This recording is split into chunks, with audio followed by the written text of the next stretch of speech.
Hi everybody, welcome back to 10% True. I've stopped doing these intros because I find them to be a bit of a faff, but I wanted to do one here quickly to give you a heads up on a couple of things before you start listening to this week's guest, Brad Insley, talk about flying the F-111 during the Vietnam War. In fact, this is the first of 3 interviews with Brad, so stay tuned for the others. So what are the announcements?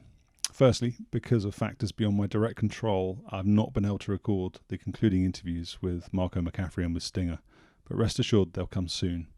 I'll wrap up my conversations with Marco by going over his time as a UPT squadron commander, and I'm hoping to get into as much detail as I can with Stinger about his current role flying the F-15E Strike Eagle.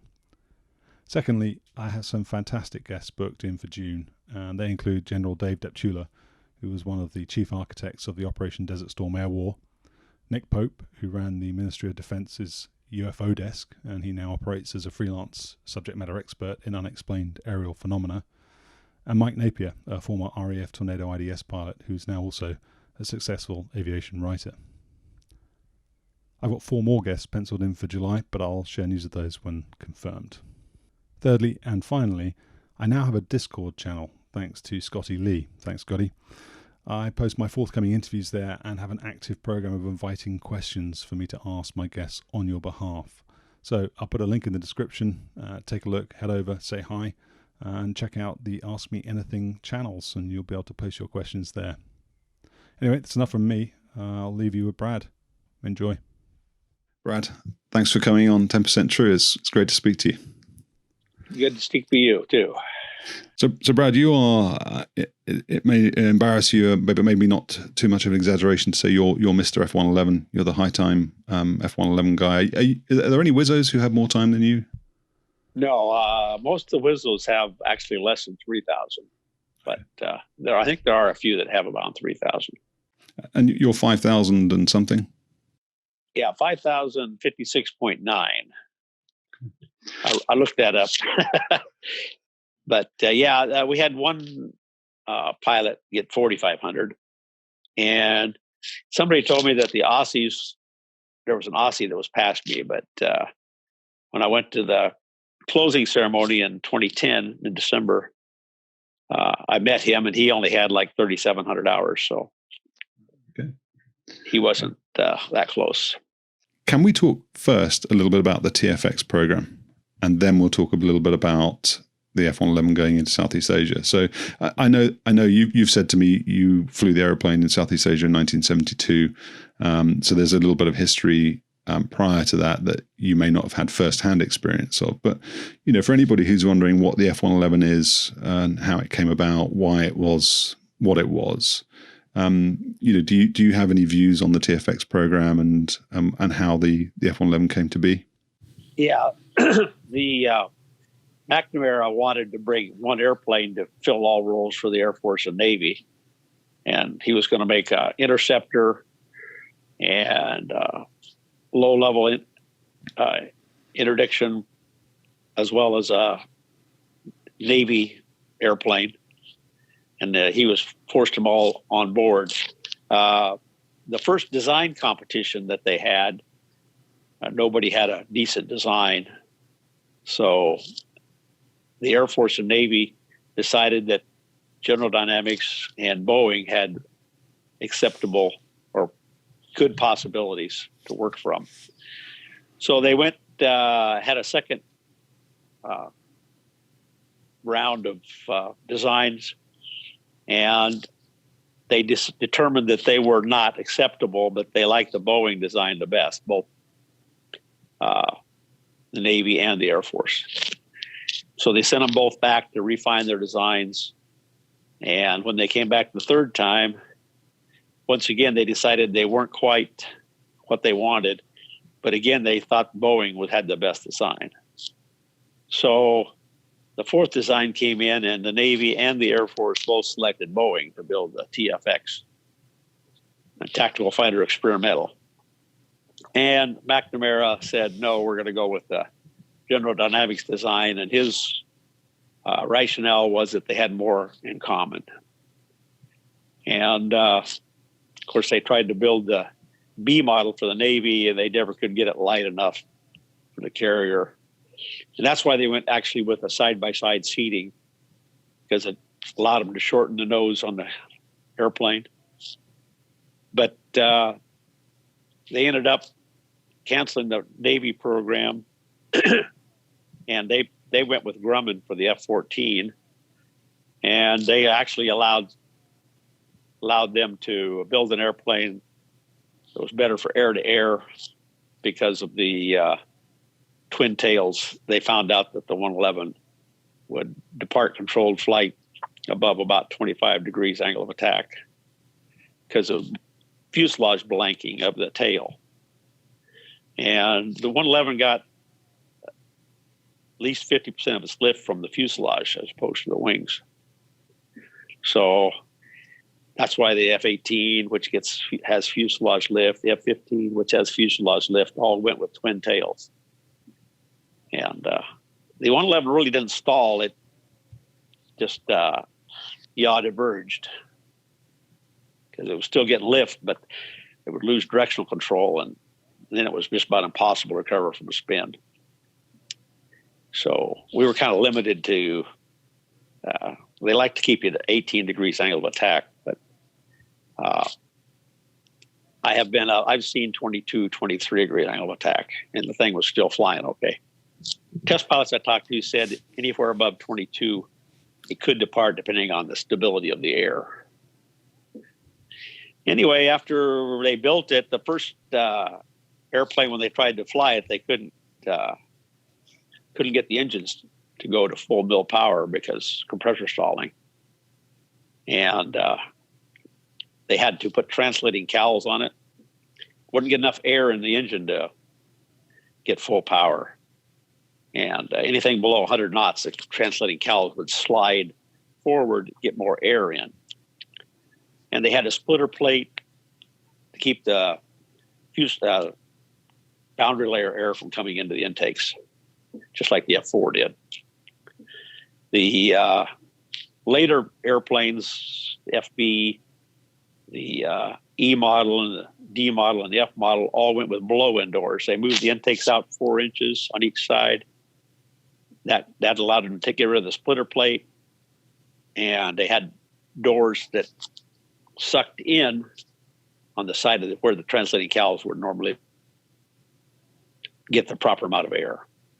So the A model was the only one that had translating cowls where the cowls physically moved forward to give more air. That was a little more complex. It actually made it a slightly more aerodynamic airplane, though, because the fuselage was narrower. They had one FB that was taken off the A line. That's the first FB test airplane. And for the whole tour of its life, they had that one FB with translating cowls. The rest of them all had blow-in doors. And I think it was in 66 or 67, they decided to send them to Southeast Asia to test them out. Now, talking to the crews, they didn't really know the airplane. They weren't comfortable flying it. They didn't understand exactly how it worked. They had a Navy crew, Navy pilot that was flying it. He liked, from what I understand, he liked to hand fly the TFR at 100 feet. And he was one of the losses, and they figure he probably went in trying to do that. The RF-4 had TFR also, but it wasn't coupled to the flight control, so they just had to fly it manually all the time. They didn't go below 500 normally. Anyway, they lost 3 airplanes, and one of them was in Thailand. And maybe when we're talking funny stories, I can tell you about that. They lost the Navy guy. The 2 in Thailand punched out, and I knew both those guys. The other loss, I don't remember what they lost, but they lost low level. But it was a... Oh, okay, no, I think you were going to go there. I was going to say it was sort of a... I think they only flew 55 sorties or so, didn't they? And 3 aircraft down and 55 sorties, that's a sort of catastrophic baptism of fire. What they didn't have very many airplanes at the time. I think they're probably getting several a month at that time. But the guys said they didn't have hardly any airplanes. I mean, they took most of the airplanes with them. So they really didn't understand what was going on with the airplane. Didn't know a lot of the faults of the airplane. Just on that, then. So what would the process have been? And again, you're upfront about this is your experience based on talking to other guys who were there, because this predates your time in the airplane. But what sort of faults were there, and why were they not discovered when the airplane was being sort of flown stateside?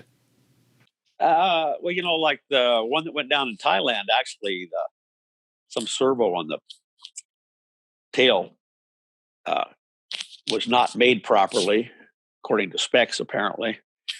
And it came apart. So the tail was basically flopping around, and it wasn't connected to the stick didn't do anything for them as far as the stab was going. Talking to Sandy Marquardt and Joe Hodges, who were flying that airplane, they were just flying along at medium altitude in Thailand, approaching Laos, where they were going to let down, and the airplane just started flopping around. Sandy said he got it under control with rudder initially, and then it just departed, and he couldn't get it back. So they punched out. They buried the airplane on site, actually. They didn't didn't take it apart and look at it. They had an airplane do the same thing in the States a few months later.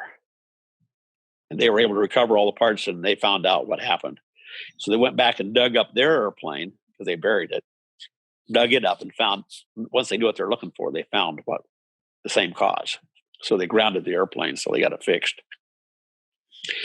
So they spent a lot of time in Thailand just sitting there with the airplanes and doing some training missions when they were allowed to fly.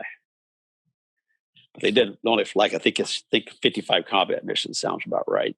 I'd forgotten exactly what it was. And then they got back to the States, and they had a wing come off in the States. And that was on a low altitude rocket pass. So the guys were killed, obviously. And that grounded the airplanes while they inspected all the wing carry-through boxes. And the big round cylinder that the wings pivoted on. And that was the only one that was found to have a flaw. But it had a flaw all the way through the one part of the ring that was not detected. So it was going to come off sometime. It happened to be unfortunate for them that they were real low altitude. When the wing came off, of course, it rolled and went into the ground. And then they started flying again, early 71 probably. And then I came back there in 72. There was a lot of things that people didn't understand about the airplane.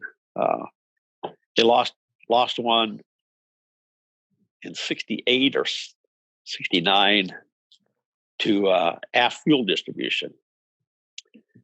The crew knew that their fuel wasn't feeding from the aft tank because the fuel pumps were either in op or blew a circuit breaker or something. And they didn't understand at the time that with 9,000 pounds of fuel trapped in the back, once you burned down below a certain point, you had to use a lot faster speed. So they came in on a normal approach. The airplane pitched up. There was an Aussie and a Navy guy in the airplane, and they lost it right on final. They get out? Yeah, they got out okay. A friend of mine was on the flight line, and he was just got an assignment to 111. He showed up, walked down to see what the airplane looked like, and he watched that. That's the first thing he saw was the airplane punch out. He went down and volunteered to go back to Southeast Asia in 105. And when he came back, he got the assignment again. So it didn't do him any good. Can you just talk, Brad, just a little bit about then the mission of the airplane? So and some of the things that made it special. Yeah, well, airplane really was at its best low level night. We could drop bombs anywhere from 200 up to 1,000 feet on the auto TFR. The real limitation was the weapons. We didn't have the ballots like they got later. We tried to drop at 480 knots, which was at slow. You don't like to be that slow, but didn't have much choice because the weapons fins could come out. They had what they called Mark 82 snake eyes is what we used most of the time. And when they released the bomb, it had a long wire that went through the fins.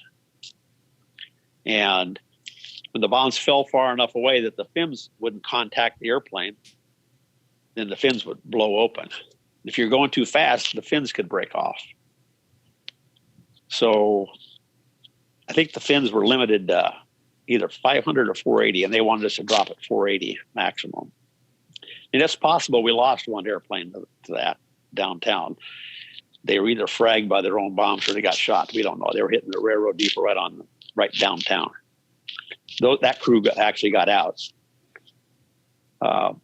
They tried dropping Mark 84s, but 1,000 feet doesn't give you a clearance for a Mark 84 dropping level because they were slick. They didn't have any retarding devices on them.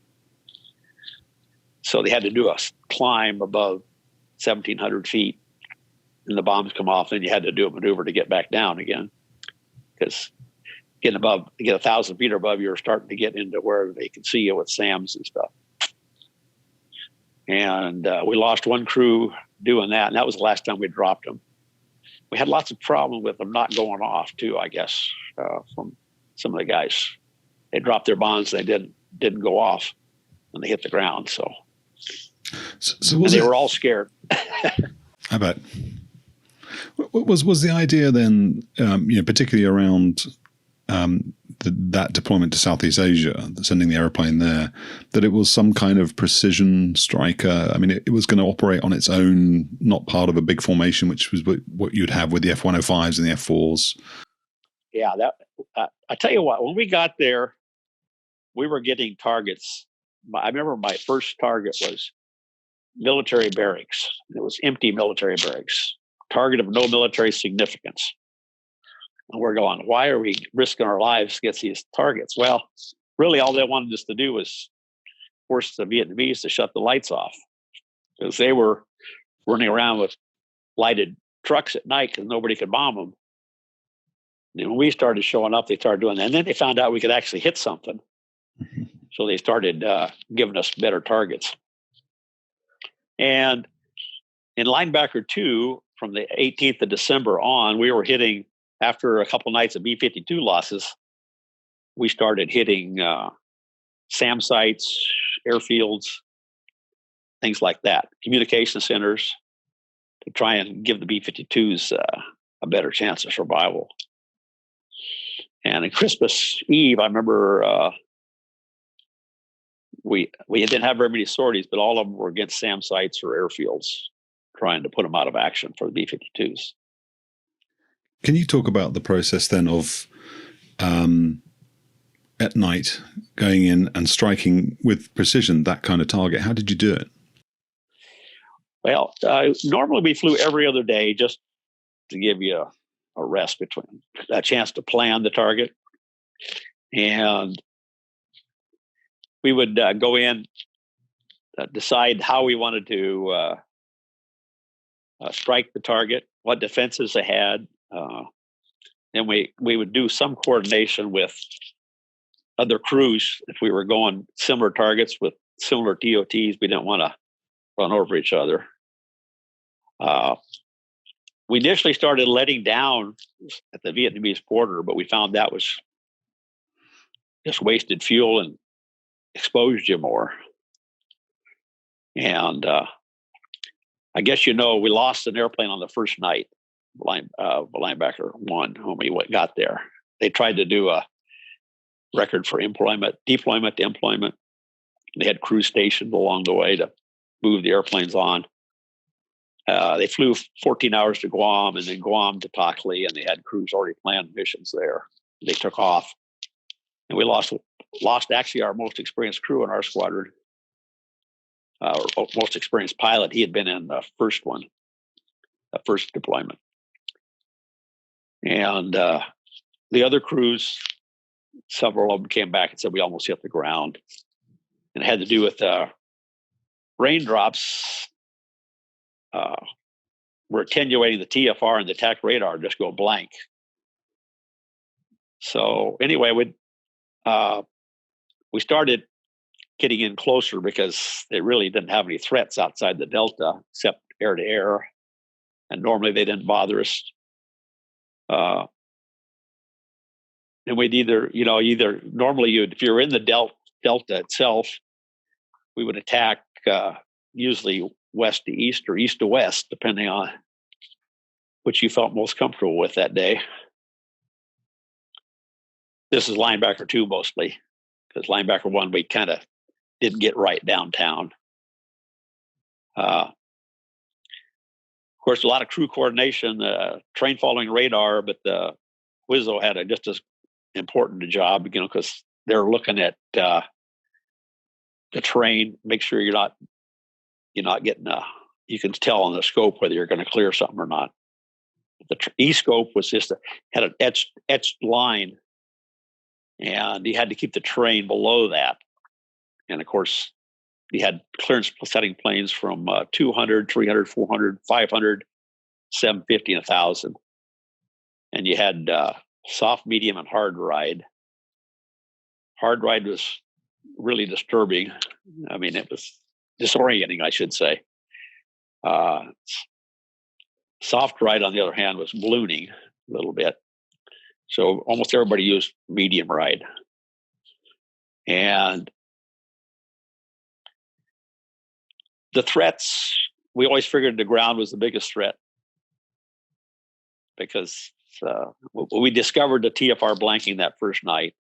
So they actually, when we got there, they started having everybody fly a local sortie and go out and try to find rain.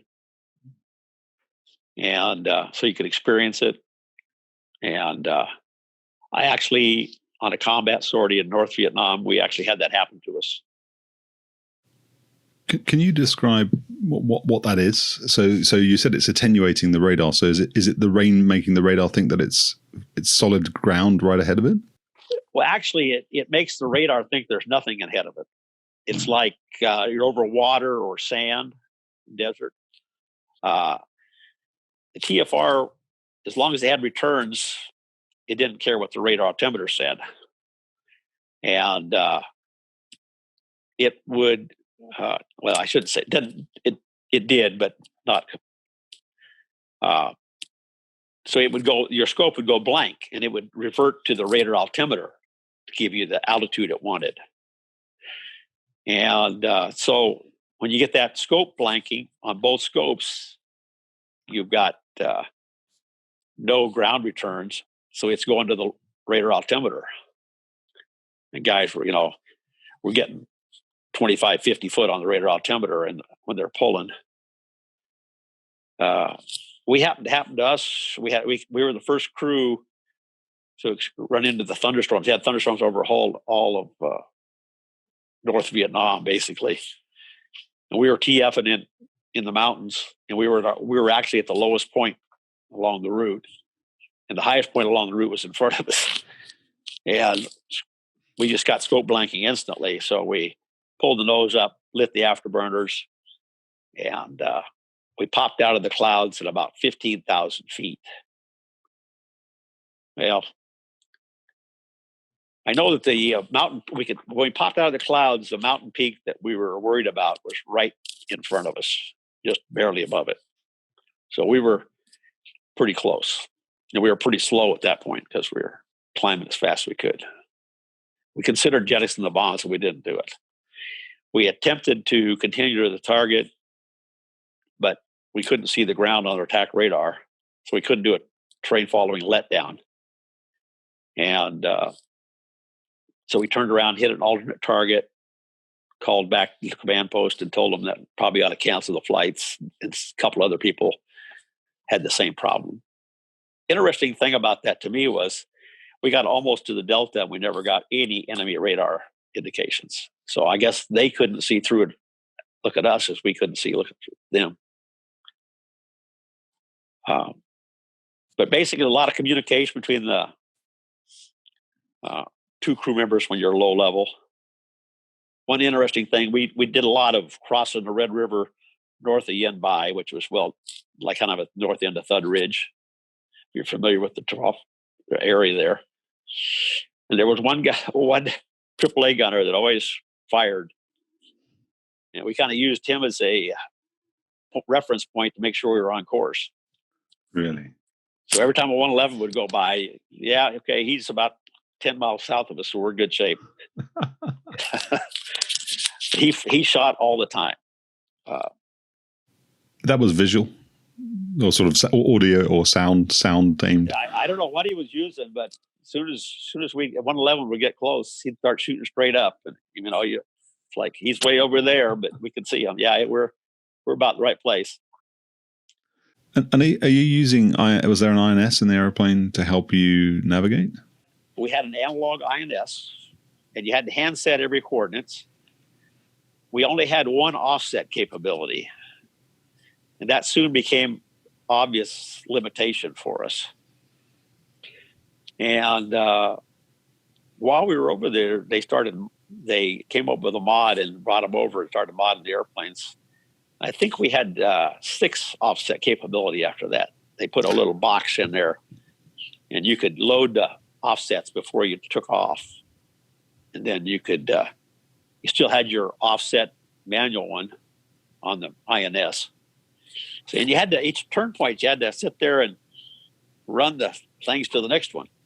Wasn't nothing. You couldn't, you had some presets that just got you close. It wasn't exact. They wouldn't recall exact. What's the importance of getting those additional 5 offsets then? Well, if you're running in, you might want a rough offset initially to get your, because the analog INS has drifted quite a bit.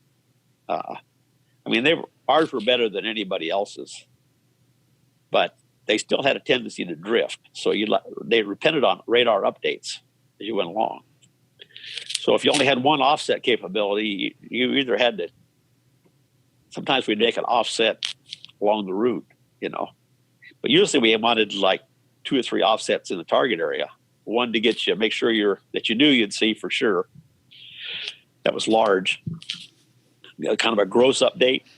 And then as you got in closer, because you might be updating, you might be looking at the target area for 30 miles, So you get another finer update closer in. And then when you get right into the target, get a final update on something close. So it was nice to have several update capability.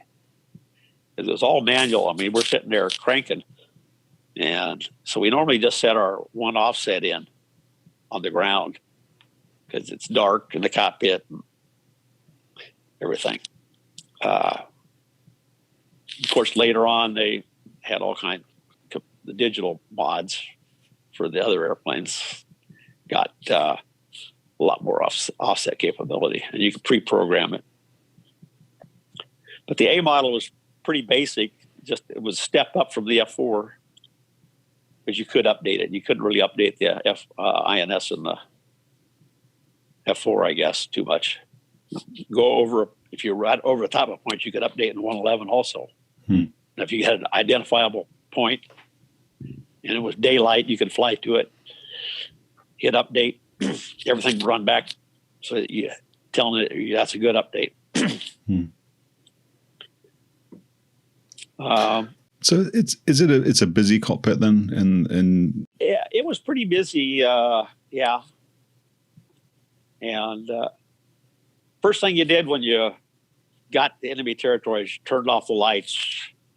You getting ready to go low level. You shut down all your squawking, whatever you're squawking, like IFF, identification friend or foe.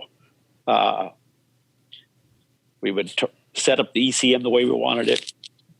We actually found out that the best thing was not to transmit against SAM sites. especially we were low enough that they really weren't a threat. And the only guys that had SAMs come close to them were guys that tried to jam them. Oh, really? Because you got to give away something when you jam. Either giving away azimuth or you're giving away range. So the noise jammers just gives them a white spoke, and they know you're somewhere in it. They just don't know how far out you are. You don't have range. Okay. And a deception jammer puts up multiple targets, but they know you're on the outer ring of that.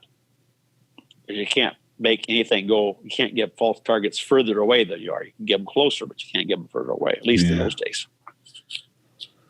So you got to give away. You don't want to use both of them together because then you give them a set of crosshairs. So you had to decide which one you're going to use. Was that new to the F-111 then, or was that part of the quick reaction capability that the Air Force was sort of going through with regards to electronic warfare? But the 111 actually, I think, was about the first fighter to have built-in Avion jamming capabilities. And they had a high, medium, and low bands of the ALQ-94, they called it. And I really liked the ALQ-94, but the medium band, Soviets never developed anything to broadcast threat radar in the medium band. So it was there, was never used. I kind of think the SAMs, when we tried to jam them with the deception jammer, it gave them too much information. Like I say, the only guys that had them come close to them were guys that tried to jam them. Now, the ALQ-94 high band was really good against the MiG-21. And on the 27th of December, we were intercepted by a MiG-21, or attempted interception. They had a system where they would call out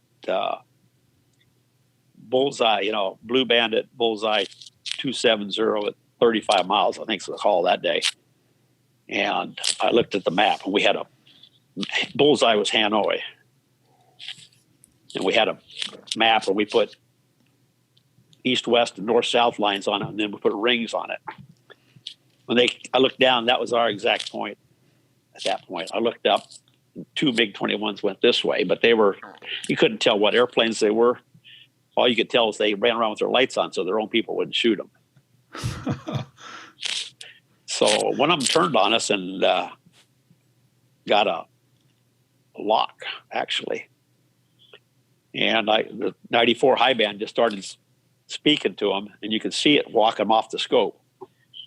And what happened was after that, we really got shot at that night. ZSU 23-4 and everything else. And so when we got over outside of the Delta, in the mountains, we climbed up to kind of an MEA. That was just enough altitude for him to get a lock on us.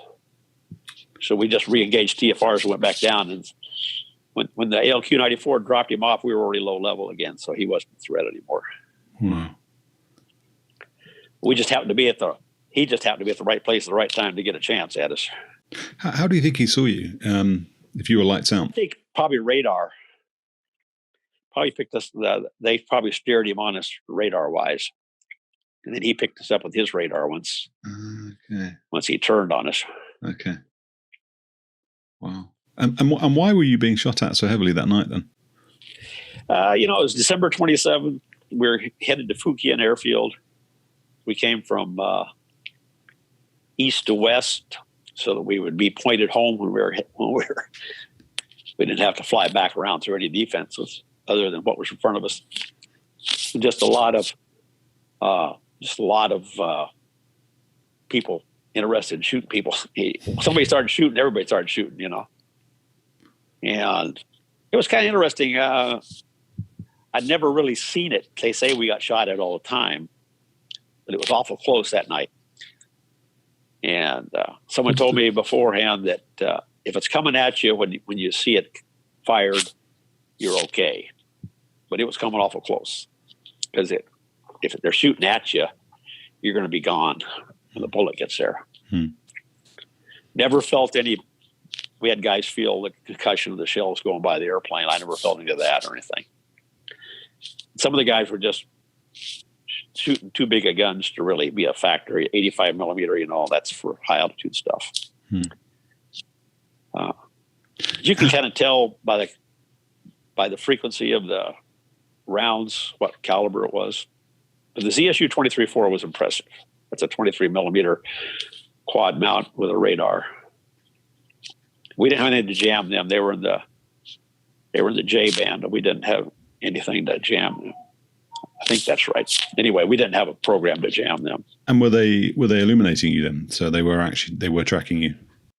Well, we couldn't tell because that was really outside the scope of we couldn't even detect them because it wasn't that didn't come about till after they developed our ECM stuff. I think with later mods you could have, but we didn't at that point have any way to detect them. And so did you have to maneuver if one of those was shooting at you to sort of throw its aim off? It was right at our target, so we really couldn't maneuver. Yeah, in fact, we knew about where he was, so we were trying to figure out whether it'd be better to fly over him or fly around him, and we finally decided let's just fly right over him. Hope he can't raise his barrels up high enough to get us. But he came pretty darn close. And that's a tracked vehicle as well, isn't it? So he can move around. Yeah, he can move around. Did you know from intelligence prior to the mission that he was going to be there? Yeah, we knew that he was there. There was one at Fukien, and the other one was at Kep, I think, airfield. There was only two of them in country. So it was an interesting problem. What were you, if it's not a silly question, what were you doing at the airfield? So you talked about Mark 82s, retarded snake eyes being, was that what you were dropping? Yeah, we were dropping Mark 82 at snake eyes. I think we dropped from 400 feet that night. We normally drop 500 feet, but we decided the threat was good enough. We'd go down another 100 feet. Some guys dropped at 200 feet,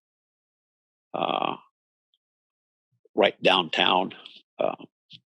I think most guys kept 400 to 500 feet.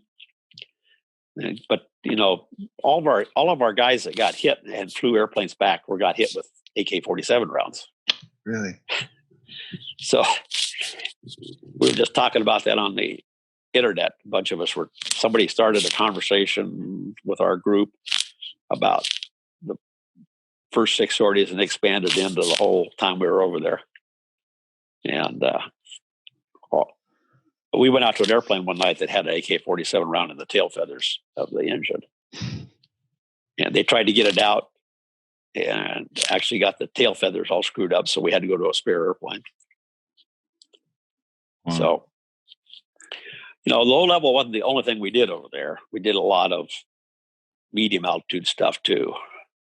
More of that than we did anything else. Just before you talk about that, can I just ask them more about the airfield stuff? So were you trying to hit the runways? You're trying to hit the aircraft, the pilots? Actually, we were trying to hit the communications center, to take out the communications center. Okay. We didn't really have any good weapons at that point for taking out airfields. And I know, like Yenbai, they had one of our crews was tacking Yenbai, and they turned the runway lights on to launch airplanes just as he was on short final.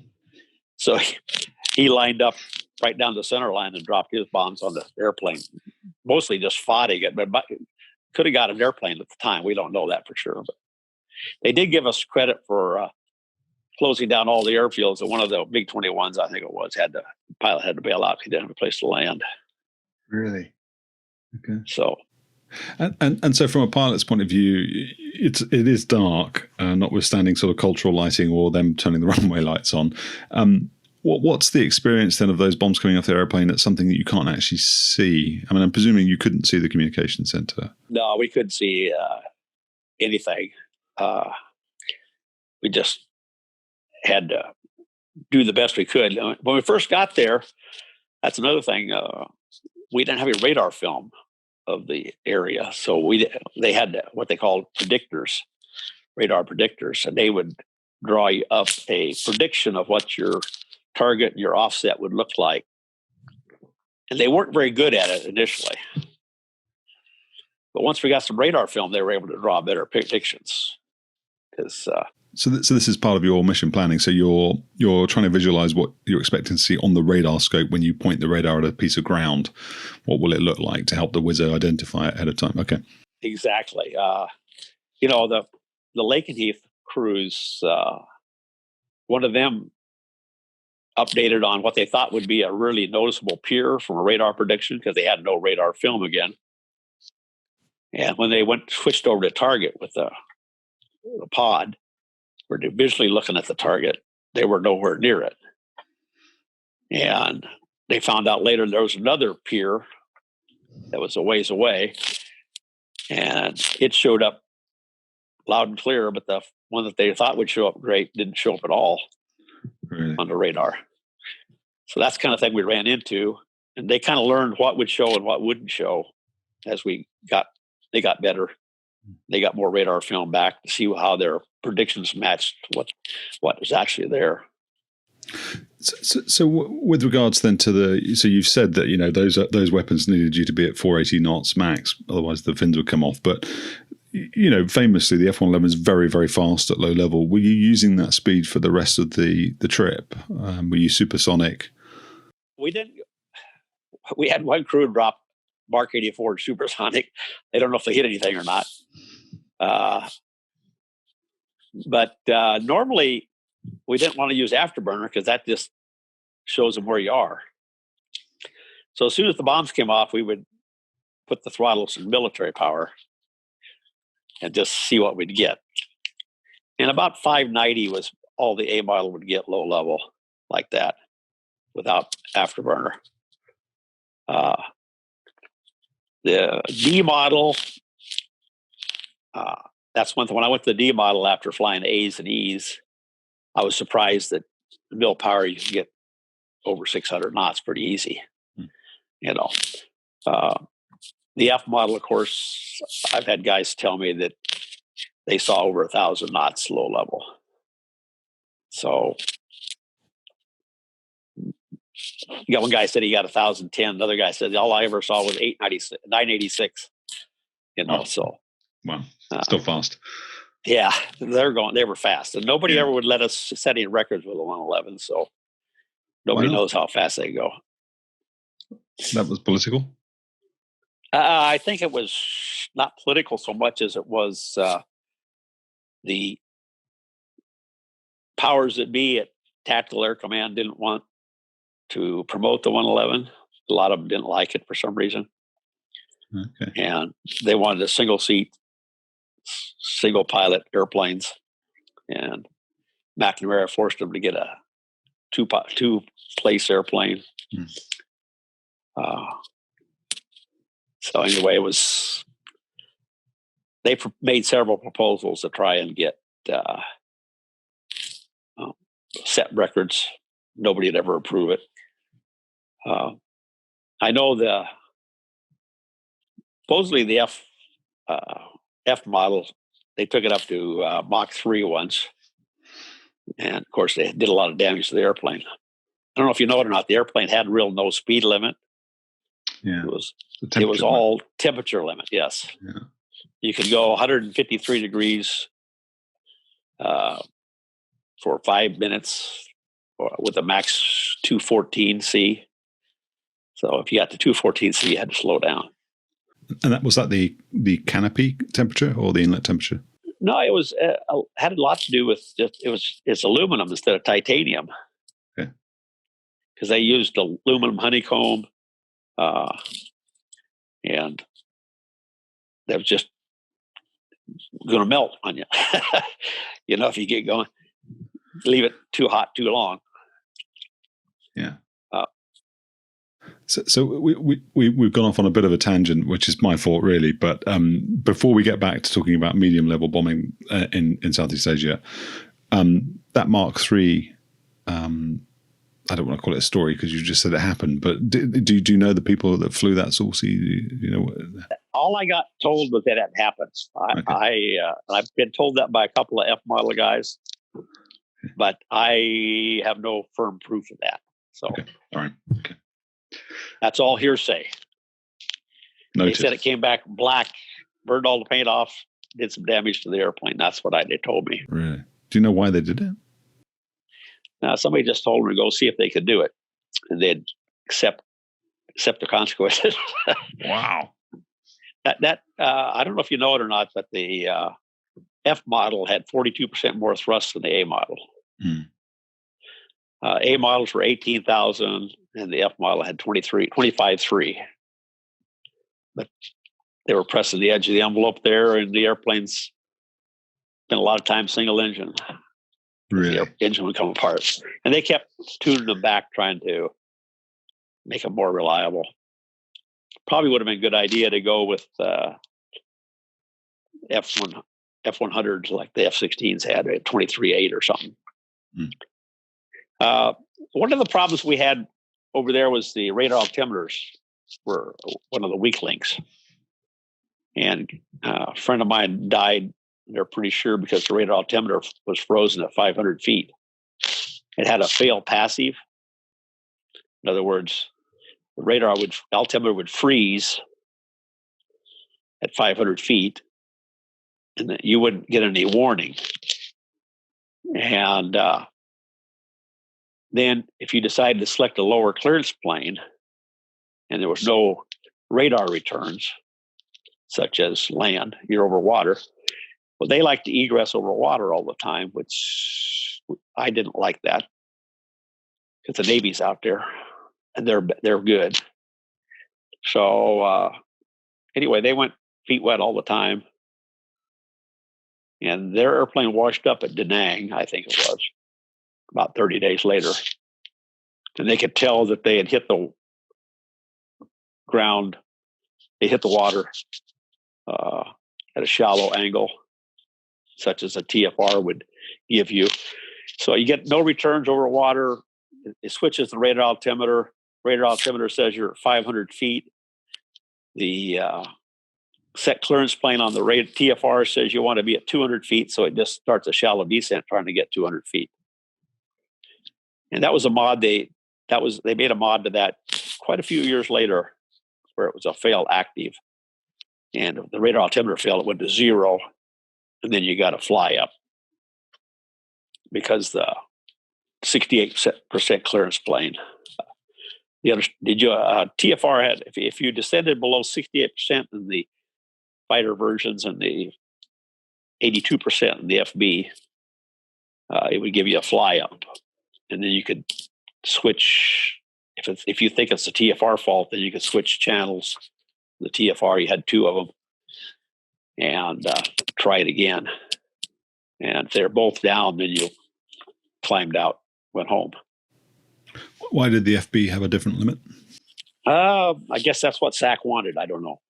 And that seems like a very interesting decision to make, an engineering decision to make, to have a passive fail on a system that's critical. We thought that was pretty dumb ourselves. I don't know what their reasoning was. I guess they figured most of the time you'd be over land, and if you're in hostile territory, you don't care what the radar altimeter is doing. But we lost too many guys because of that, so they switched it. On that, you already said that you turned off your IFF as part of your sort of fence checks, but so you've got that big radar that's transmitting in the nose of the aeroplane. So what the radout's doing, I guess, is not that consequential. But was there a concern that they were able to listen out for those sorts of transmissions and start to identify where that you were coming, at least? We didn't worry about that at the time. They talked about putting your radar on standby, but if you're in mountainous terrain, that's your backup to what's going on in front of you. And the TFs can be misaligned. I had that happen one time, not on a combat sortie, but on a training sortie. Luckily, it was light enough out that we could tell what was going on. And can you explain that? Well, they had worked on the TFRs on that particular airplane, and we're TFing and we're getting 68% fly ups all the time. But the TFs are on, And so we figured it was looking in the wrong direction. And actually, we played with the tilt knob, which is not supposed to work in TFR. And we actually were managed to align the terrain following radar to our flight path and continued the mission. And then wrote it up. And it was light enough out that at that time that we felt comfortable doing that. Normally we would have gone home, you know. But then there's the other thing was there was a tie-in check you could do, which killed a crew. And we switched. If your TFRs were worked on, you could do a TF tie-in check. Maintenance was supposed to do it, but you could also do it on the ground right after they worked on it. And after we lost a crew, we changed the procedure, and that was at Cannon. So that was I'm guessing that was around 1980. We changed our pre-flight procedures. It took about an extra 2 minutes is all to the left seaters deal. You just played with the flight control switches, and they had to do certain things to show that they were tied into the TFR. TFR worked off of series and parallel trim. That's what flew the airplane. Parallel trim had a lot of authority. Series trim didn't, but it was just kind of an add-on. I mean, it just helped. This crew, what turned out to have happened was they had the TFRs worked on. They let down in a place where it was kind of like the perfect storm. They were letting down over sloping terrain, and so nothing looked out of ordinary. But when they got the other end, it was going straight up, and they didn't have enough authority on the series trim to pull them out. And the parallel trim wasn't working at all with the TFRs. So it was an unfortunate incident that taught us something about the airplane again. But it was a 1 in a million chance they let down exactly there. They had the exact problem that could kill them. An experienced crew too, so it wasn't like it was an inexperienced crew didn't know what was going on. Was this at night? It was at night, yes. Okay. So they wouldn't have known what was about to happen. They didn't know until it was too late. Yeah. Then they didn't have any manual authority to pull them out even. Really? By the time they discovered something was wrong. So back to medium altitude. Yeah. Okay. Yeah. We were flying low level in North Vietnam, and they wanted some way. They had a way for us to drop medium altitude on a lot of these targets in Laos, where the North Vietnamese were attacking the Laotian government and also crossing Laotian soil, transporting supplies to the south. And the beacon each had a code. And what had happened was there was a guy on the ground who would have this beacon, and he was a U.S. Special Forces or something. And he would find a target. He'd position his beacon, and then he'd give you a range and bearing to the target. And he'd tell you which beacon he had. They all had different codes on the radar. Show different strobes. Of course, you aimed at the closest strobe. And it was you had to reverse the direction he gave you. So if he gave you 142, you had to add 180 to it. It became 340. Let's see, 122. Anyway, you had to reverse the direction, but keep the distance the same, because he's giving it from his point to you, but you had to go from target to your system, looked at the target back to the system. And anyway, he'd turn it on and you'd count the strobes and their separation. They all had little codes. And if the code matched what he told you had, then you'd drop on the beacon using offset. that was actually very effective. But they were worried about us dropping on friendlies, so they had only our most experienced crews doing that, and the young crews were all up bombing up north. It's kind of this is so easy to do. Why can't we all do it? And then when they called a bombing halt, because every time they thought that the North Vietnamese were going to be realistic and negotiate, they'd call a bombing halt. And they called a bombing halt, so we started all doing that, dropping off beacons in Laos. And the weather was bad. We would take F-4s and A-7s also. So we had a whole new set of ballistics for each airplane that was up there. And we'd sit up there in orbit. Sometimes we have to refuel. That's really one of the few times we had to refuel, was waiting for picking up F-4s and A-7s. Sometimes you might take 3 or flights into different targets. They'd give you their target coordinates and tell you what bombs they had. We'd set those ballistics into our computer, and then we would fly in with them on our wings, and we'd call a countdown. Oh. There were some interesting things that happened with that. It's like, okay, we're going to count down for you. Some guys went, okay, 3, 2, 1, ready and drop now. Got bombs spread all over because some guys didn't drop at 0, some guys dropped on ready, some dropped on now. So we had to standardize our terminology for everybody. But the weather was so bad sometimes that these other airplanes, the only one they could drop was drop on our wing, because they had no way of dropping.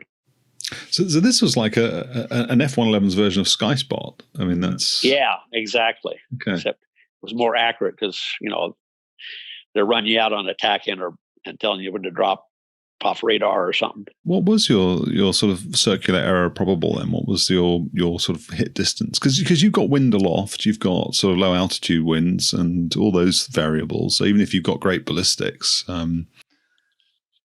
That's a good question. I don't know that they ever... I think we were better than anybody else. Now, actually, some of the greatest fireworks I saw was when we dropped on an alternate target one night. We went out, put the coordinates in, and dropped on an alternate target, kind of a dump box. We lost our system. Let's fly out the TACAN radial so many miles and pickle your bombs off. Yeah, we got some great secondaries that night. We must have hit something. So, but I think we only dropped twice on dump boxes, where we lost our systems and dumped on targets. Rather than that, it was pretty reliable system, actually. We aborted once for weather out of 75 missions, and twice for systems. And I don't think they believed us on the system. We were flying TFR, and the TFR scope just went blank. TAC radar was working fine. Just as soon as we started pulling, the TFR scope came back on. So we went back down, TF for a little bit, and TFR scope went blank. So third time it went blank, we just said, okay, we're going to leave. We went back and dropped on an alternate target. They put a really experienced crew with the airplane the next night, and they came back the same way. You really did have something go wrong, because they couldn't find anything wrong with the airplane when they tested it. So they kind of thought we were scared or something, I guess. Anyway, they did find a problem with it, fixed it, and the airplane had no more trouble. We went to Cambodia later, after they stopped the bombing, the 30th of December or something like that. And we had a couple of weeks off, and then we started bombing in Cambodia against the Khmer Rouge. We lost 6 airplanes while we were there, while I was there. Our squadron ops officer was killed. They they're pretty sure the Navy shot them down. They went feet wet. Really? I have no proof of that. The word was that the Navy finally admitted it once they were able to hide who was the crew and that shot them down. So that was a Navy fighter, so not a Navy ship. No, Navy ship. Oh, okay. We lost another crew feet wet. The one I told you about before with we're pretty sure it was a radar altimeter malfunction. Because the other crew, our ops officer called feet wet. He was out over the water, and then he never showed up again. We lost one trying to semi-toss Mark 84s. That was the other squadron. And they lost one right downtown I think they were dropping on their docks, Hanoi docks. They actually, when they came off target, they got a fire light and they pushed the fire button and they kept flying TFR low level. And they got, they said, we've been hit, the guy told his Wizzo that he'd been hit. He said, yeah, I know. And the Wizzo said later he looked out the right side of the airplane and the whole airplane was on fire on the right side. And they punched out. And then they separated, and the aircraft commander was captured after 3 days, Sponeyberger. And Bill Wilson was captured about 8 days later, I think. And they tried to drop supplies to him, but he had gone the wrong way. They had these things like go from your house to someplace, Well, he went from his house at home where he grew up to that place, and it was the opposite direction. They made his house in Vegas. So, and then let's see, we lost one crew out of our squadron. We lost 4 crews out of our squadron. Lost one where most people aborted that night because the weather was so bad. Everybody was climbing out saying they got scope blanking on both scopes. So they aborted, and that crew didn't come back. They were a wing staff crew, so they didn't have as much time flying in the weather and stuff as the rest of us. They probably flew once a week or something, The rest of us were flying every other day. Mission planning, I'll tell you what, this always kind of interested me. They would plot all the targets on a board. They had a map of North Vietnam up there. They'd plot all the targets. And then either the squadron commanders or the ops officers, they varied every day. One day, if the squadron commander was flying, and he would pick targets for your squad, he would place the targets for your squadron. But the 2 squadron commanders or the 2 ops officers would go in there, and they would divide the targets up 50-50. And then they would assign targets to individual crews. And one of the things that impressed me, and I learned a lot from that, was the first night of Linebacker 2, our squadron commander picked the toughest target for himself. And then after that, it was never any problem in our squadron because squadron commander had already taken the toughest target first night. What was the target? It was right downtown. I don't remember what target it was, but I remember it was the closest one to downtown that he took for himself. The other squadron commander took the one that was out the furthest from downtown. And I always thought their squadron never really, they had more trouble, I think, after that than we never had any trouble with our crews not wanting to do something. That was a big lesson in leadership, I thought. Did that, did you see any of that? I've read a few, sort of, Ed Rasmus's F-111 books and, Jack Broughton and various other, Vietnam sort of era sort of books, and there are some references to guys who didn't want to fly, who only sort of wanted to fly the easy missions or whatever. Did you see any of that then? In your squadron, and how did you handle that? Actually, our squadron, I never saw any of that. The other squadron had several incidences of that. In fact, one of their guys just said, "I'm not." After he lost his second friend, he said, "I'm not going to fly anymore." And everybody's dad over, who was a colonel, tried to talk him into going back to flying. And he just, "No, I'm done."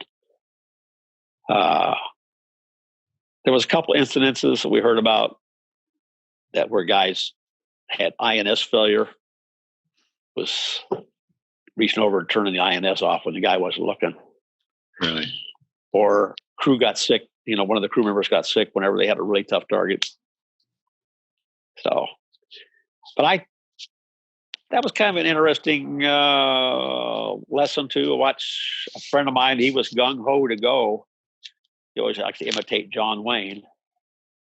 And we got over there, and I was really surprised. He was the guy that it bothered the most going on these sorties, but he always went, and he always did his job. And we had a guy that didn't want to go at all, and he ended up wanting to extend. He had so much, he enjoyed it so much over there. So you didn't really know till you got there what your reaction was going to be. You had guys that were obviously scared shitless, but they went out and did their job every time. Never had any question about whether they're doing their job. Me, the worst time was looking at the targets and not knowing which one was yours. Once they gave you one, it didn't bother me anymore for some reason. You just got down to business and did it. But there was a whole range of emotions of guys. Were you scared? Was I scared? Yeah. Oh, actually my first North mission was when we first started doing them right at the beginning. My second one, I think it was. We had a TF fly up, and we had everybody in the world looking at us. And that was probably the one time I got scared, and I realized that was causing me closer to getting dying than the other threats that we were looking at. And after that, it never bothered me. I don't know why. Just me. I wanted to do something rash in that first mission, and luckily, sanity prevailed, and I realized afterwards that what I was looking at was less dangerous than trying to violently react to it. Probability of kill is ground's 100%. Everything else is less than that. What's the process sort of mentally then for being involved in a war where so many aircrew and fighter pilots in particular are dying and being shot down every day? I mean, you're already in a dangerous line of work, and especially at that time, tactical fast jet aviation was a very dangerous thing to be doing. Still is, but particularly then. But how do you get your head around the fact that there's all these guys going out there and a bunch of them aren't going to come back tonight? They had to stop doing TFR after that. We lost the one airplane, low level, for a while. We started, and we were all mad. Most guys were actually mad that, hey, we can't stop doing this just because we lose crews, which, looking back on it, is probably kind of a surprising deal. And when we were doing the high altitude stuff in Laos and even southern North Vietnam, we knew that eventually we're going to go back low level. So we started actually flying low level on our return, fly low level in Thailand. They had routes set up to go fly low level. So we were preparing to go back. But I think most of the crews wanted to keep going once they started giving us decent targets and help the war effort, get it over with. I did very little. Guys were really glad to stop. I think you're all a team, I guess, and reinforce each other. What about? So I mean, I've got two questions really. Just so one relates to the crew you were talking about a minute ago. You said they split up, and I'd really like to understand why you'd split up, because I would have thought if Sandy's going to come and get you, it's easier for them to come and get you both at the same time. Then, but anyway, but what were your views on surviving a successful ejection and then surviving to escape and evade? I mean, I'd sort of read years and years ago, so I can't remember the source, that there was some talk about F-111 crews being prized and being sent, potentially being sent to Moscow for intelligence value and interrogation. And there is an F-111 capsule that's in a museum in Moscow, maybe Moscow. I think it's Pony Barger and Wilson's capsule. They said that they decided that they were going to, everything on the left side of the airplane, the aircraft commander was going to handle. Everything on the right side, the other guy was going to handle. He said that was a big mistake, because the guy on the right side, he got all the tough questions, because that's where all the RAWs and ECM was. That's what they wanted to know about.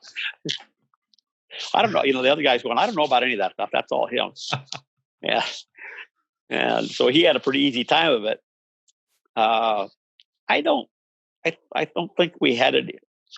They knew they were alive because they were talking to them. So I think it's pretty unrealistic they would have sent them away knowing that they were alive. They did send the capsule up to them, I guess. And,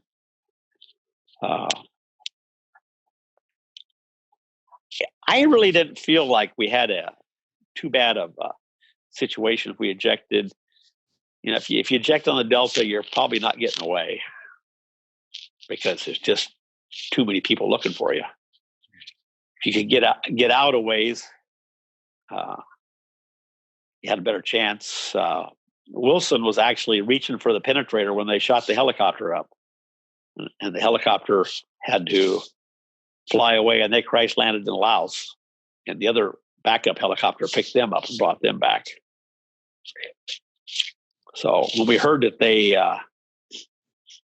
rescue helicopter had crashed, we thought maybe that they had picked him up, but they didn't make it all the way back. They made a controlled crash landing, you might say, in Laos, and the other helicopter swooped in and picked him up. So it was.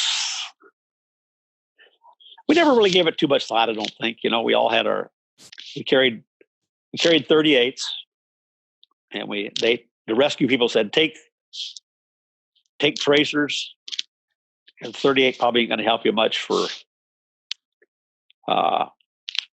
shooting your way out of any situation. But if you shoot tracers at us, you're probably not going to hit us, and then we know where you're at. When Marquardt and Hodges ejected in Thailand on the first deployment, when they hit the ground, they go, "We're in Thailand." And the other guy goes, "No, we're in Laos." "No, we're in Thailand." "No, we're in Laos." Well, they were, getting pretty close to the border there, and they're trying to decide what to do. And all of a sudden, people start shooting at them. They think so. They're seeing tracers, and so they take off running. They stay together. They said they ran around for over an hour, and then they ran smack dab into something. People weren't shooting at them anymore. Well, they ran back and hit the capsule.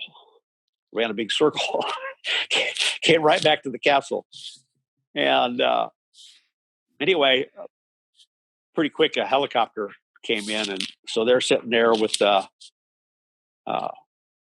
they had a little speaker you could attach to the thing, and you put an earpiece in so you didn't transmit. You couldn't hear your radio. And they're sitting there whispering into this little microphone. And finally, the helicopter turns on its searchlight and says, "Speak up, you're in Thailand." And it turns out what happened was the ammo in the 20 millimeter cannon was cooking off. And in actuality, the tracers they were seeing were fireflies. Really? So, they were hyped up on adrenaline, and the ammunition cooking off with the fireflies was tracers. So they used to love to tell that story when they get drunk. But they got picked up and taken back home. And we talked about them burying the airplane before. So there really wasn't then any sort of price on your head as an F-111 pilot. Not that I knew of. I'm sure they'd love to have captured as many as they could, learn more about the airplane. The F-111s have all had to be destroyed if they aren't in museums. The Aussies buried theirs. Yeah. Why is that? SALT treaty. It was the only fighter aircraft mentioned in the SALT treaty. Oh. Okay. So that's the strategic arms limitation talks. Yes. Yeah. And anyway, they put a stipulation in there that they had to be destroyed. They couldn't be kept stored forever. And I went down to see the 111 stored at Tucson there, where they were at Davis-Monthan Air Force Base. And we couldn't see them that day because I'd driven by before and seen them in the distance. But I did the tour, and they wouldn't let us in to see the 111s because the Russians were there and they were cutting up B-52s. That was the other airplane that they had to physically just chop them into like 3 pieces, the B-52s. But they had a exhibit row there where they had one or two of all the airplanes that they had in the depot there. They had out on a line so you could drive by and see them. But normally they would take you in and look at all the airplanes parked. So you mentioned 2 things that are sort of interest. So one is the 20 millimeter cannon in the airplane. So that was not continued later into the airplane's life, was it? They didn't carry on carrying that. But is that correct? Yes. In fact, at Upper Hayford, we started installing a few of them for a bomb competition, and we actually came in second behind the A7s. And I was supposed to do that, but they upgraded me to IP at that point. And I couldn't do both.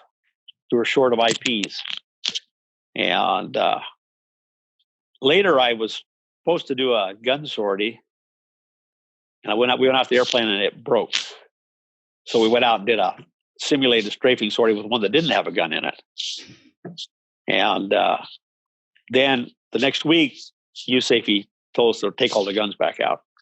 So I never actually got to shoot the gun. That's something I wish I could have done. So you didn't shoot it in Vietnam then?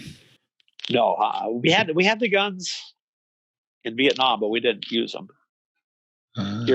You're at night, and we didn't do any daytime sorties low level. Right. So the second thing then is the nuclear mission of the airplane. Did you as a security measure, did the crews that went to Southeast Asia not have that sort of nuclear training then, or did you go through the whole thing and then you went there anyway? Actually, that's kind of a funny story. We were checking out. We didn't have enough crews because they'd flushed a bunch of pilots into trying to get them a Vietnam sortie before the war quit. They were thinking in 1970 the war might quit. The airplanes are grounded. So they took a bunch of young pilots and they sent them off to Southeast Asia in O1s, O2s, OV-10s. So the squadrons were all depleted when we got there. And so we were checking this out, trying to fill up the squadrons. And they came down and said, hey, we got 90 days warning. This is your 90-day warning, you're going to war.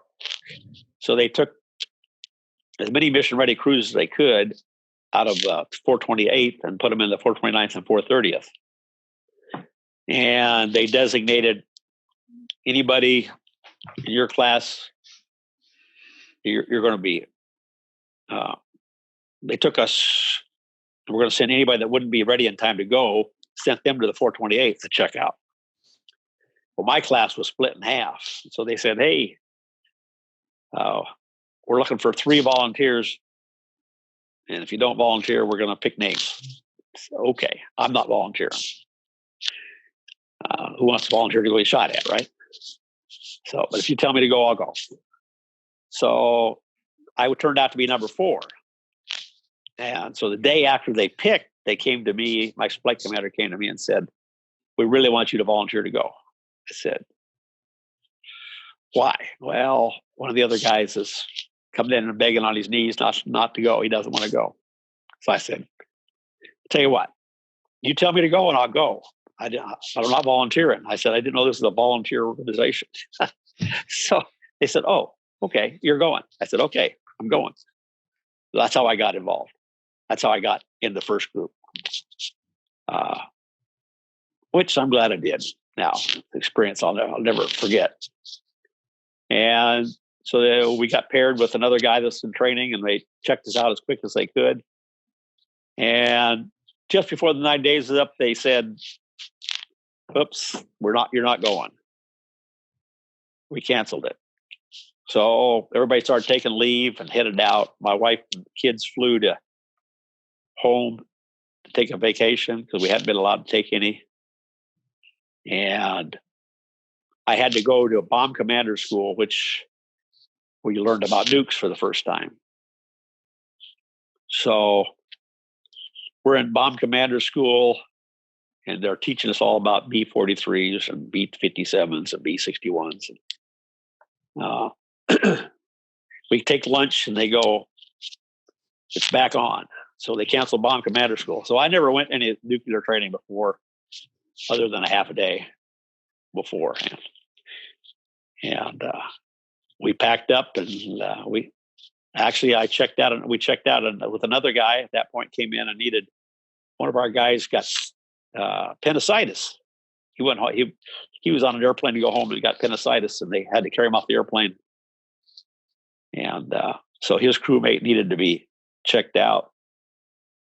And anyway, I checked out with him, and then with that 30-day delay, actually he got back.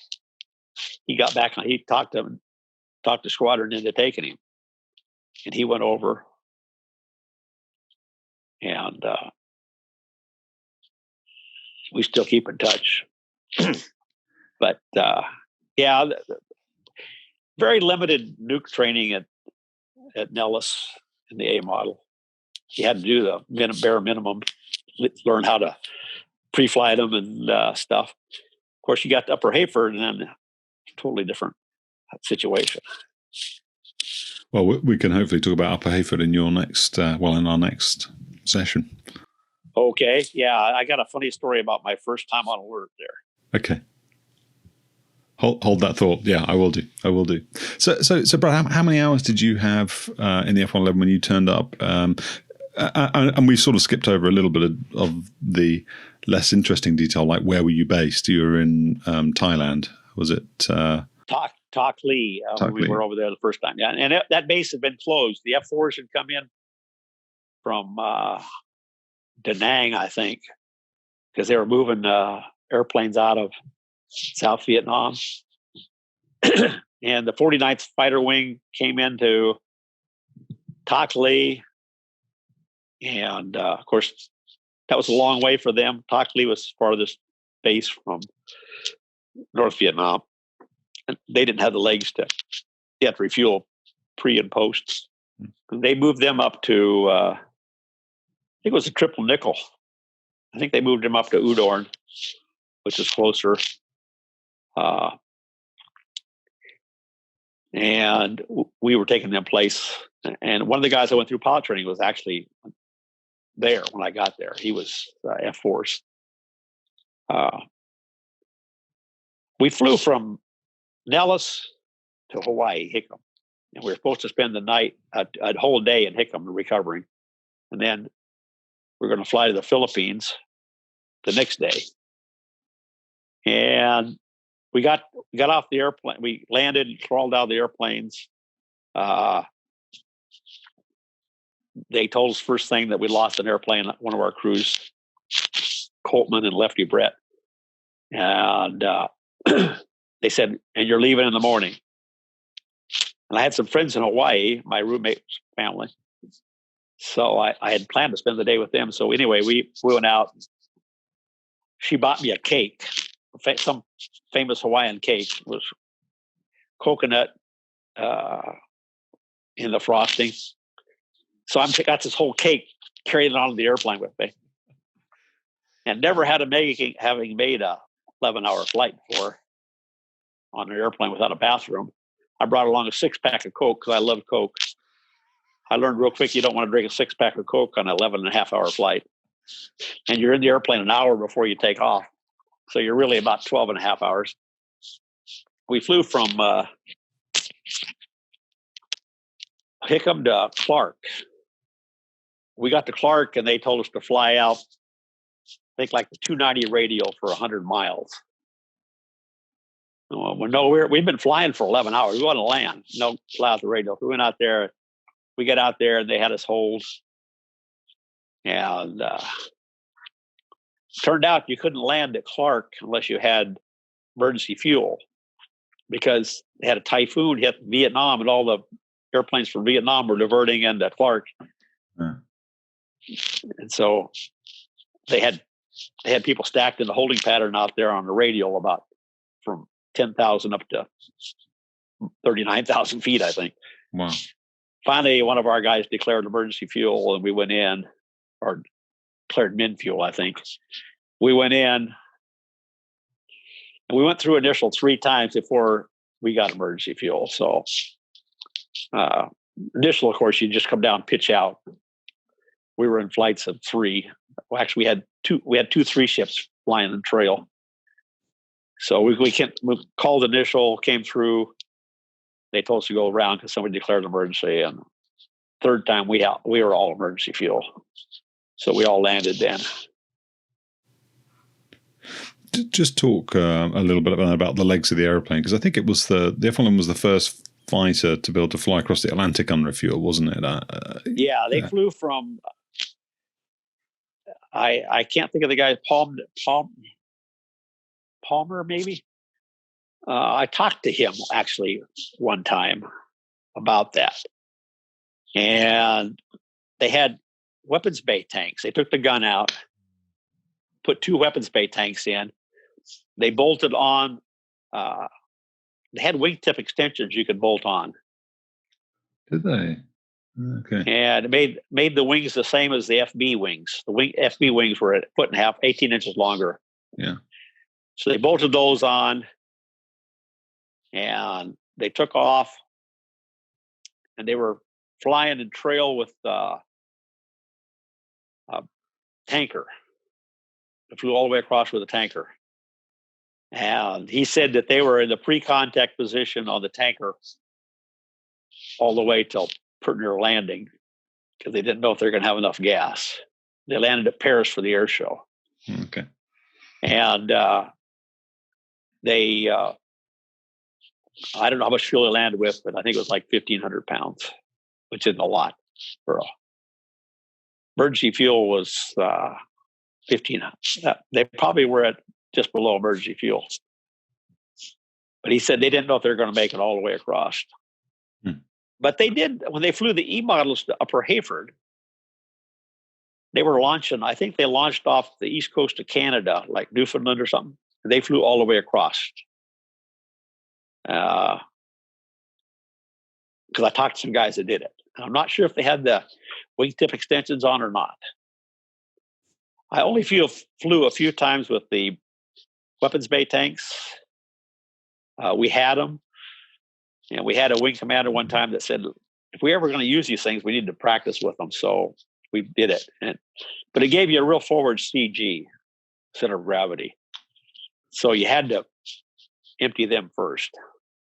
Yeah, because those extensions were to carry extra fuel, weren't they? Is that correct?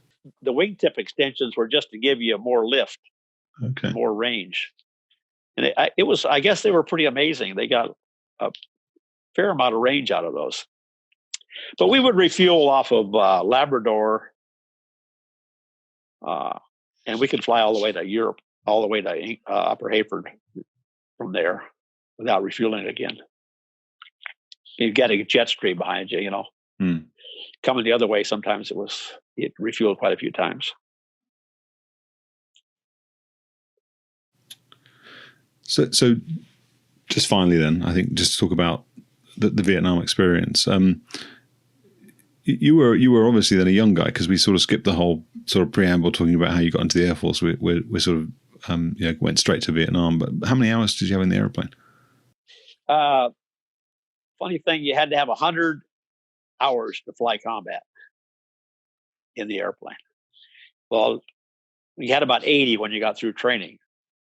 So a lot of people had to fly over there. I got over there with 120 hours. I actually had right at 100 when we left, but my crewmate only had 80. So I had 120 when we landed at Toxley, and he had 100. Wow. Did you feel? Did that make you feel vulnerable, or did the fact you were young offset that? Yeah, I think that's the case, because that's really not much time. But I think we were bulletproof at that age. That was 72. I was 24 when we got there.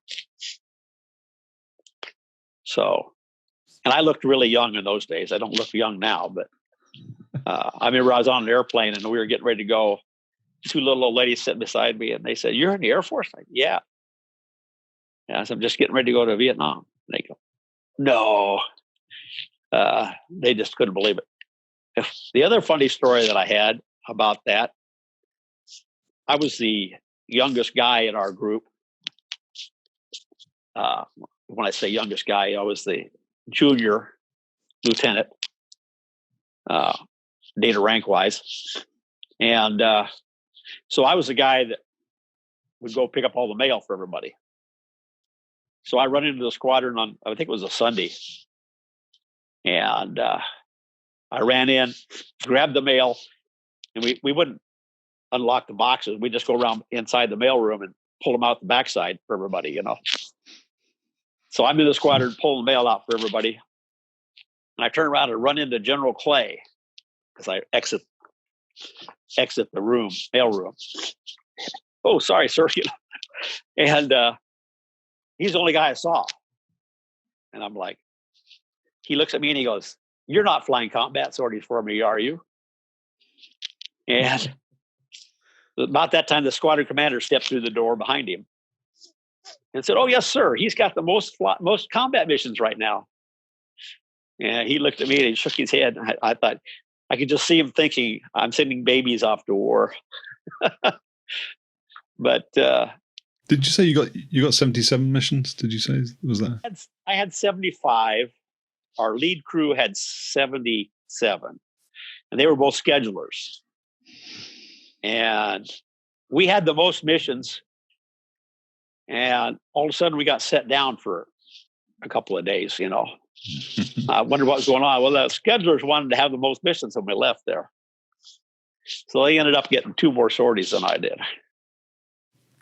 You mentioned earlier that the first time you were sort of lit up by a SAM, you realized that it was personal, that it was taking aim at you.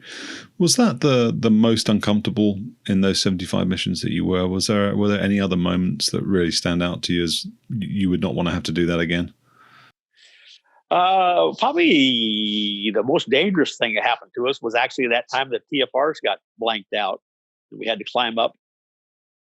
That was probably the most scary. Amazingly, getting shot at by all those guns was kind of like it was happening to somebody else. You're looking out there going, "Ha ha, you missed me." For some reason, that didn't bother me at all. Now, the first time a SAM lit me up, that was probably the time I was the most scared in the airplane. And that was the time I probably shouldn't have been. Probably the most dangerous thing we did, though, was that climb out of low level with the radar blanking.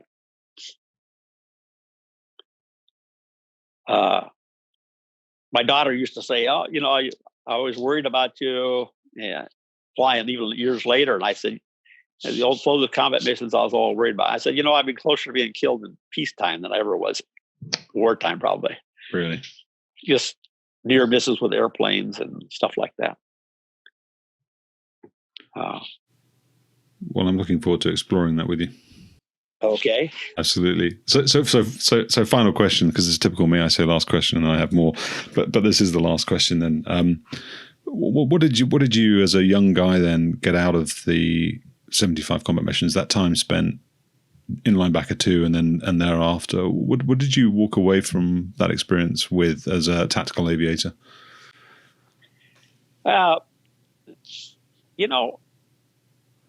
I think one thing it did is it taught me that you're not necessarily going to die. Somebody shooting at you. A friend of mine said, just remember, it's not personal. They're not shooting at you. They're shooting at the airplane. But I think just realizing that you're not necessarily going to die when somebody's shooting at you. Keeping cool and calm, you're probably going to save you 90% of the time. And pure luck is the other thing that's going to save you. I mean, there's a silver bullet out there, whether it gets you or somebody else is all just a matter of luck. And I think I became kind of, when it's your time, fatalistic. Mm-hmm. If it's not your time, doesn't matter whether you're flying combat mission or driving to work. Had a good friend of mine, I swear he drove drunk all the time, and he was always doing stuff stupid. How does he get killed? He gets killed when he's 58 years old, driving to work, hit by a drunk driver. And he's going to go fly, he's flying for FedEx. He's just getting ready to go on a mission to FedEx early in the morning and gets hit by a drunk driver and killed. Mm-hmm. All the times that he did all those things and never got a scratch, it was just his time that day, I think. Did it make a difference? That answer your question? Yeah, it does. Yeah, it does. I mean, I've sort of got a part B, which is, to the question, which is, did it make a difference having somebody in the right seat there? Added responsibility, or, you can take, courage is courageous, is what they say, isn't it? Sort of, contagious rather, not courageous, contagious. I suppose, if the guy on the other seat is comfortable, it works. I know listen to some of the tapes from the Libya raid. The guy in the left seat had been with us in Takli.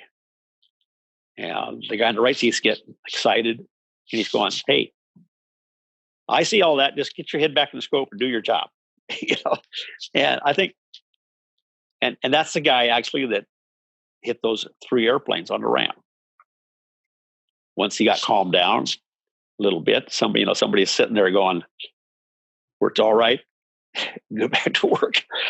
It worked okay. And just for full disclosure, when you came out of pilot training, you went into the right seat of the 111 in those days. Oh, okay. So a P-Wizzo. Yeah, P-Wizzo. And about a third of us were P-Wizzos.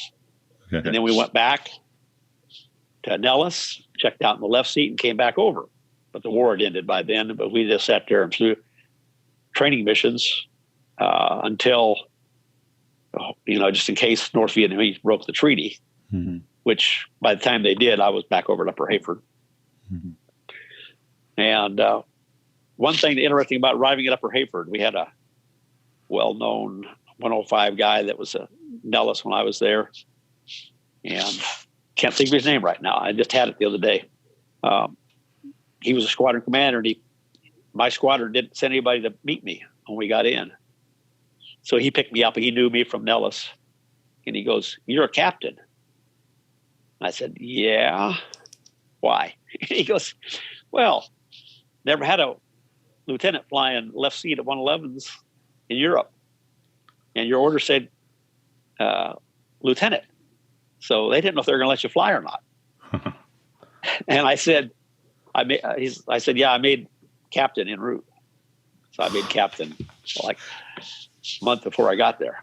But once I was a captain, it was okay. Nobody ever questioned it. But I was the junior captain the whole time I was at Upper Hayford, the first tour. So I got all the details on alert and stuff. If they need somebody to do something, the junior aircraft commander and junior Wizzo got to go do it. So I was always the junior guy until just before I left. I think on that, Brad, let's call it a day for this interview. And we look forward to picking up with you on the next one.